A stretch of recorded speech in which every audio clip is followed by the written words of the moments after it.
And now for today's program. Nina Totenberg is NPR's award-winning legal affairs correspondent, with her reports airing regularly on NPR's critically acclaimed news magazines, All Things Considered, Morning Edition, and Weekend Edition. She is often featured in documentaries that deal with issues before the court.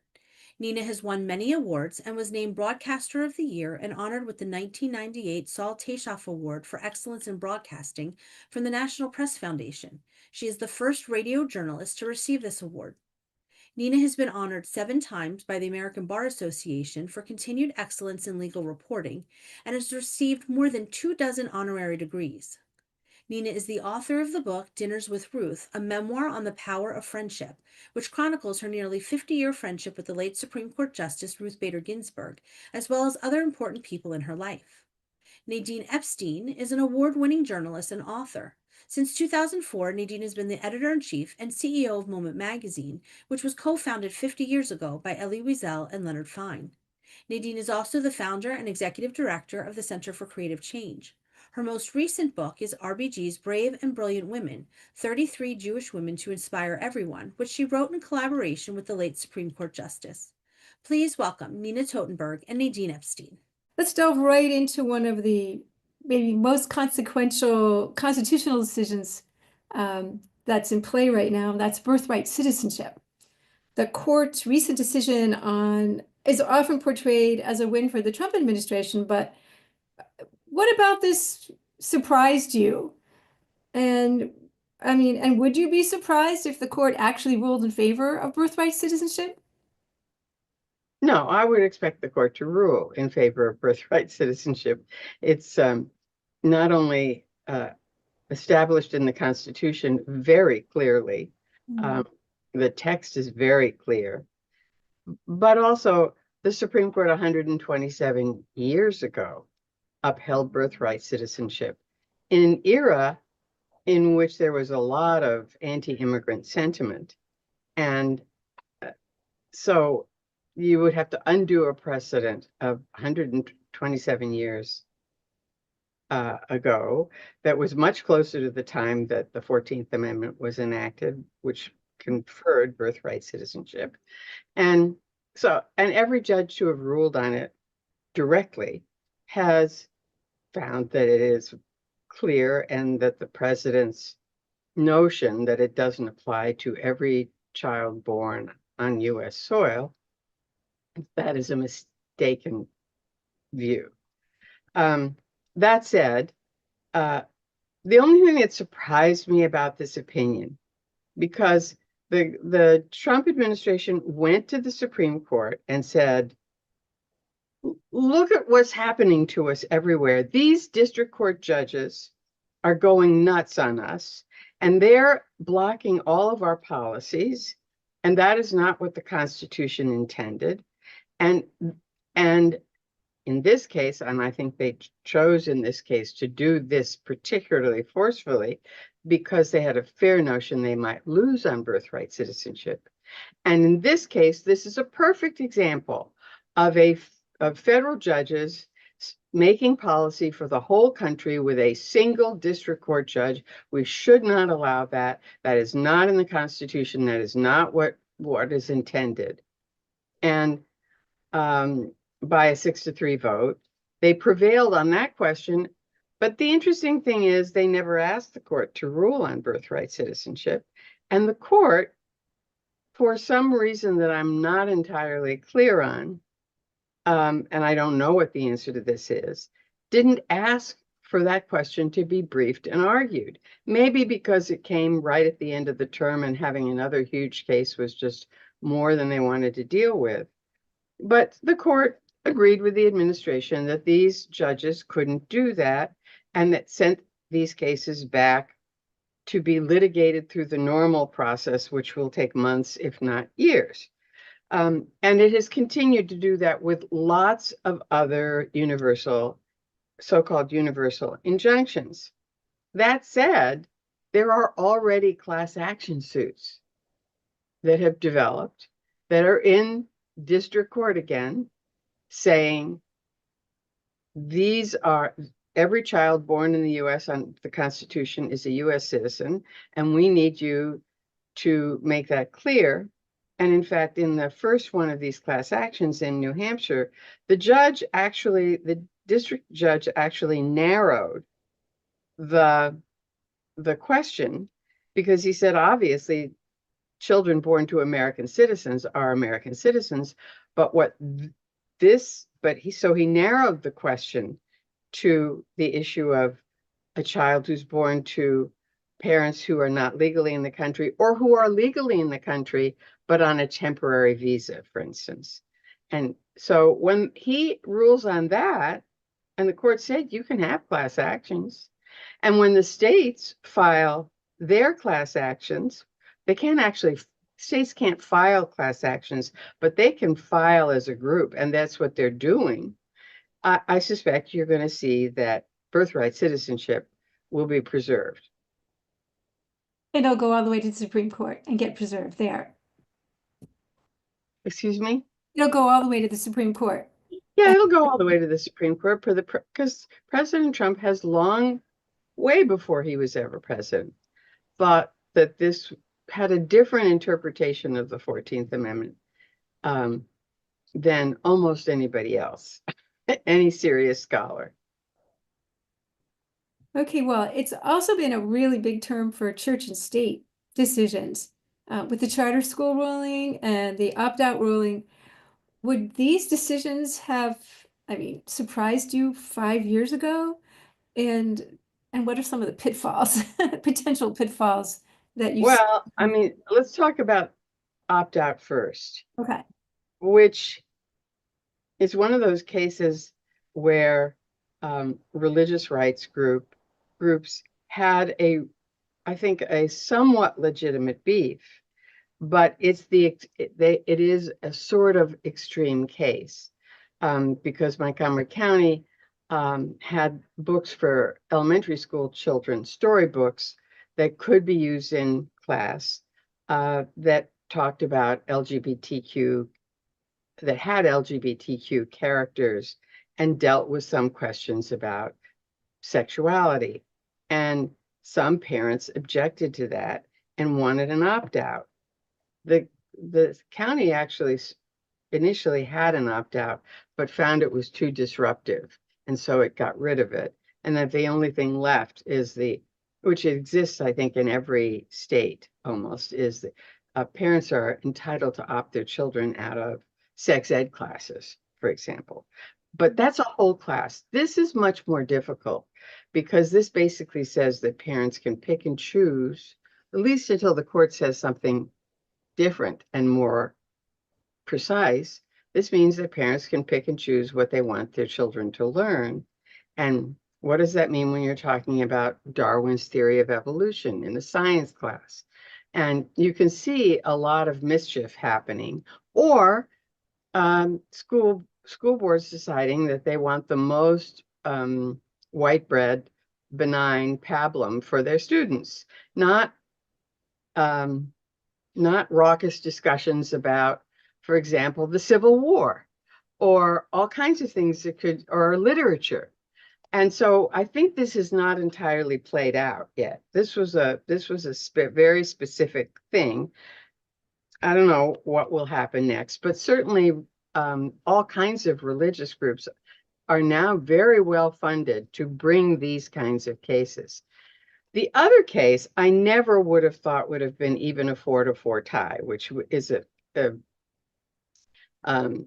religious groups are contending, some religious groups are contending that they should be able to have public school funding as an overtly religious charter school. Now, the charter school movement is really upset about this because they think that if that comes into reality, charter schools will not get funding, that's the alternative, that they've done great. They've had great success with getting more and more funding for charter schools that don't have to live by every rule that other public schools live by.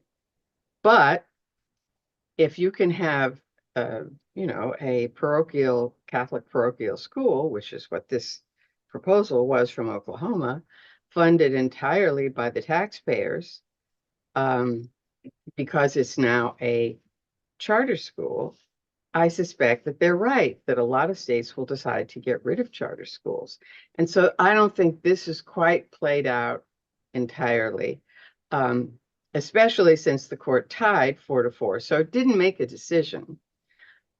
Justice Amy Coney Barrett recused herself, and I think we all presume, and maybe it's too much of a presumption, because that she is on the side of the religious advocates in this case, because she's taken a lot of those positions in the past.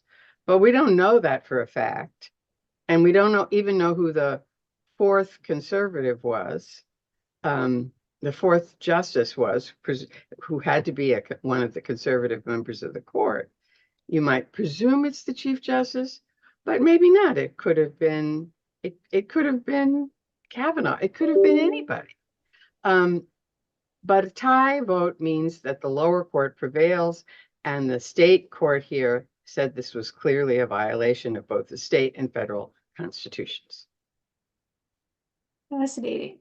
Well, the one specific area where the court has upheld has been the Affordable Care Act to some extent, generally. And do you think this will continue? That the court is basically not willing to take down the Affordable Care Act completely? I think it will continue, but the Trump administration is taking a whack at doing it on its own. And I don't know enough about health law to know how successful that will be. I don't necessarily think that that's a legal question. I think it's a policy question. How can the administration, without getting rid of the Affordable Care Act, hollow it out? And that remains to be seen. So we talked about Amy Coney Barrett. She's much more complicated than I think many liberals expected. And is she what do you think of her? Give me a little sense of her. And also she's also a woman, and she's a woman conservative generally. And how does that play into this? Well, the court majority is conservative, so actually she is the person who most recently defects on the rare case, and most of the time on executive power, on religious cases. On religion, she made all the difference when she came on the court, because there were a whole bunch of religious groups that didn't want to abide by COVID rules and rules about masking in public, and banning churches that had more than X number of people. And she voted, and Chief Justice Roberts, when Justice Ginsburg was on the court, it was 5-4, and Chief Justice Roberts was the fifth. And when she replaced Justice Ginsburg, she became the fifth the other way in every one of those cases. So it made a tremendous difference. But in the case, the January 6th case, for example, she wrote the dissent saying the issue was whether this law that that was initially created by Congress to ensure that there isn't corruption with documents, right? And to destruction of documents in order to prevent an investigation, et cetera.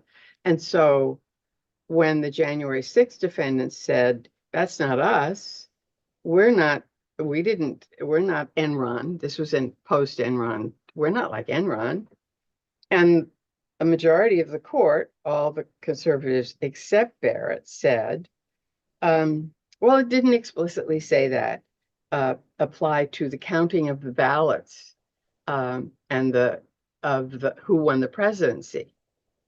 Well, she wrote the lead dissent, and she said, it's true that Congress didn't specify that it applied to the counting of the ballots for the presidency, but Congress be forgiven for that lack of imagination, which I thought was a fairly tart response.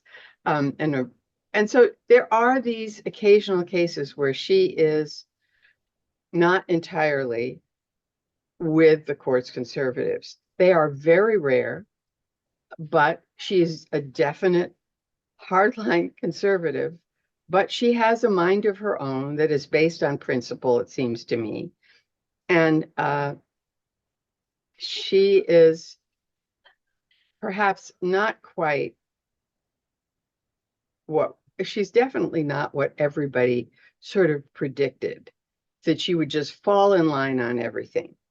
And on certain things like abortion, there's no doubt. On big religious questions, there's usually no doubt. On executive power, there's usually no doubt. But there are cases where she has principles that differ from her compatriots on the right. Does any of this come down to being a woman at all? Or not really?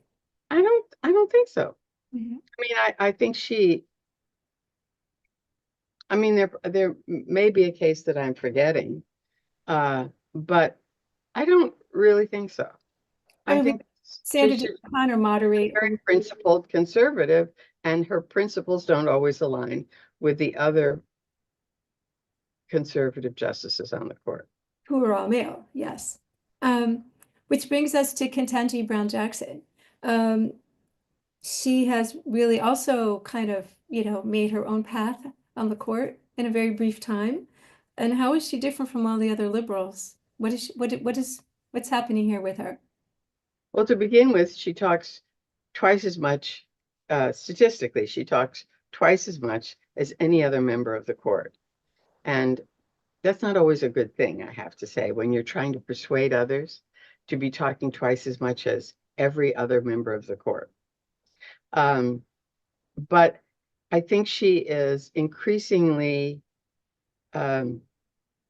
comfortable in where she is, and where she is very different from even the other liberals on the court, who can write some very angry dissents, but not as angry as hers, and sometimes not entirely agreeing with her. And so I think she's staked out possibly positions. She and Barrett are the youngest members of the court, and with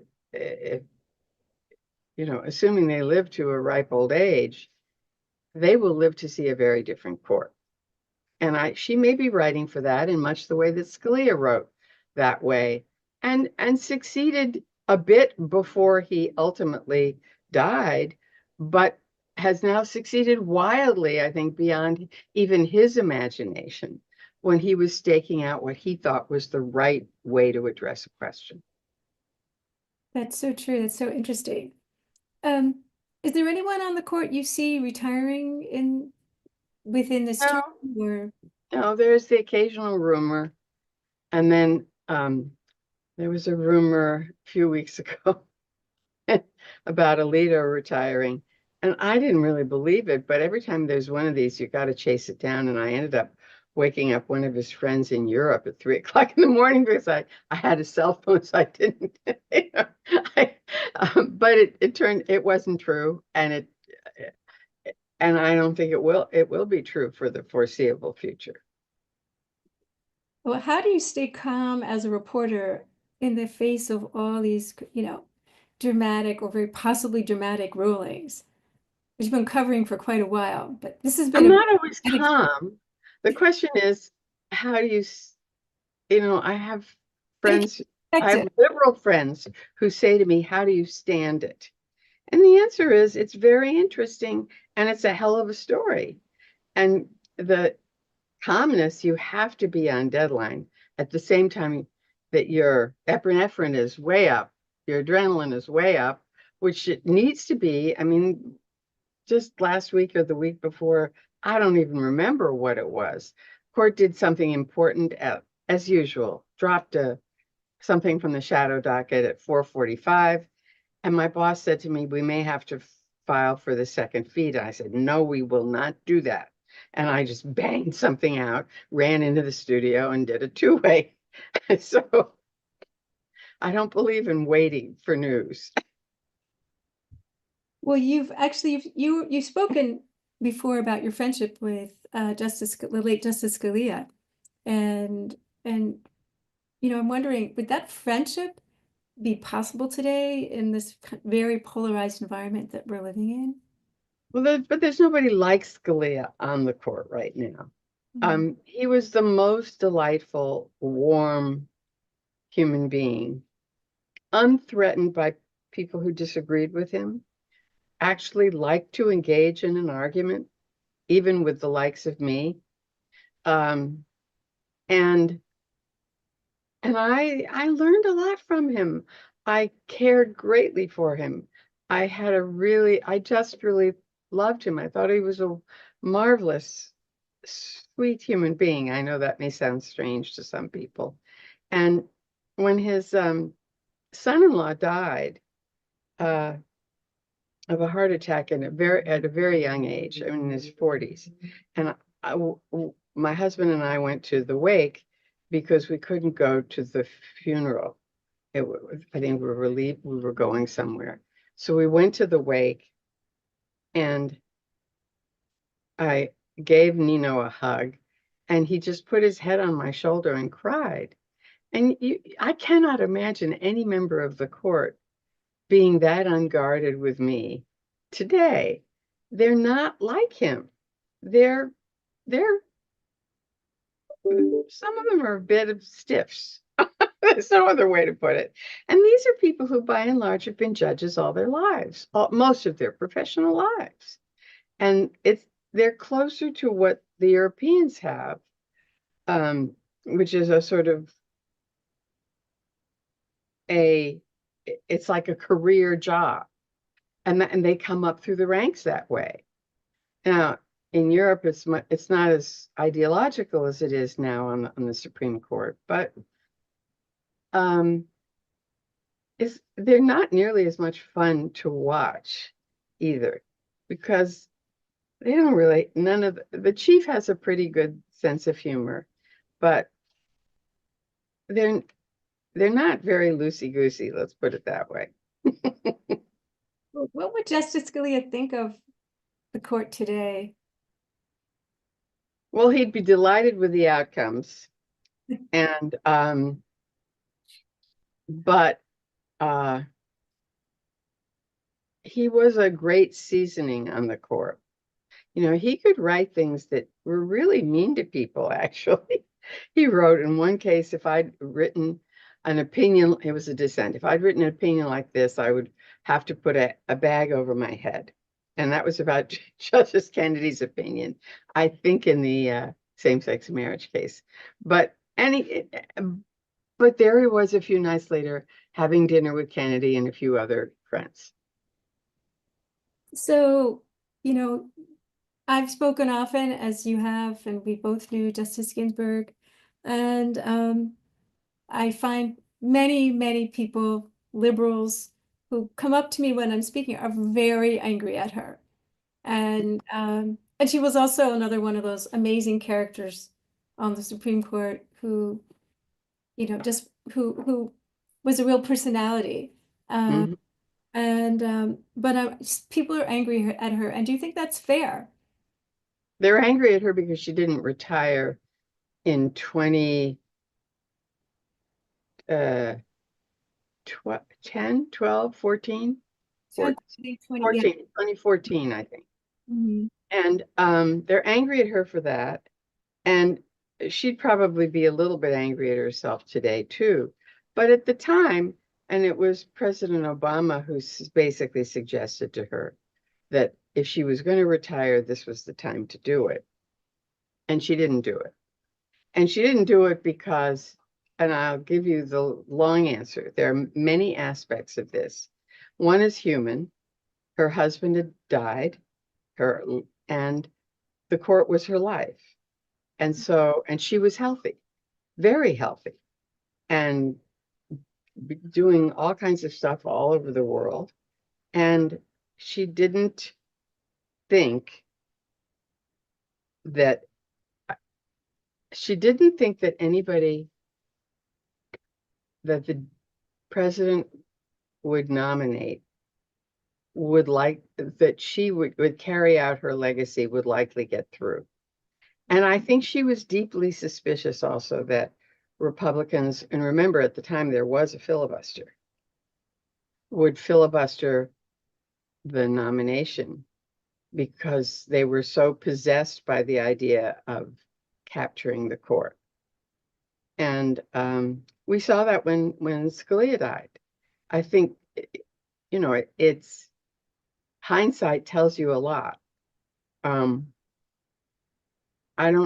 have no inside information, but so by the time she got sick in 2019, she did things I am convinced that she would never have done to stay alive, to try to make it into the next administration. And she almost made it, but she really took a lot of punishing steps to, the kinds of things medical treatments that she agreed to do and that she would never have done otherwise. She would have said goodbye earlier. One more question. You've written, this has been an endless summer for the court. Are, are we expecting any more? Are you expecting any more decisions? Are we expecting any more decisions? Well, these are not full-fledged decisions. These are the so-called shadow docket or emergency docket decisions. And they come up all the time.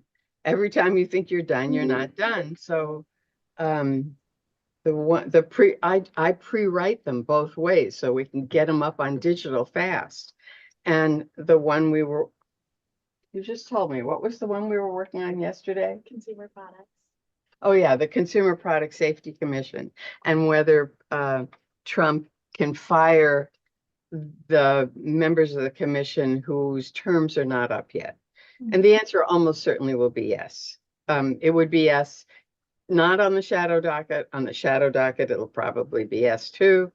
But I was kind of surprised that the court didn't I'm sure there are cases that they could have granted before they left to decide this case instead of continuing it over the summer and having the endless summer.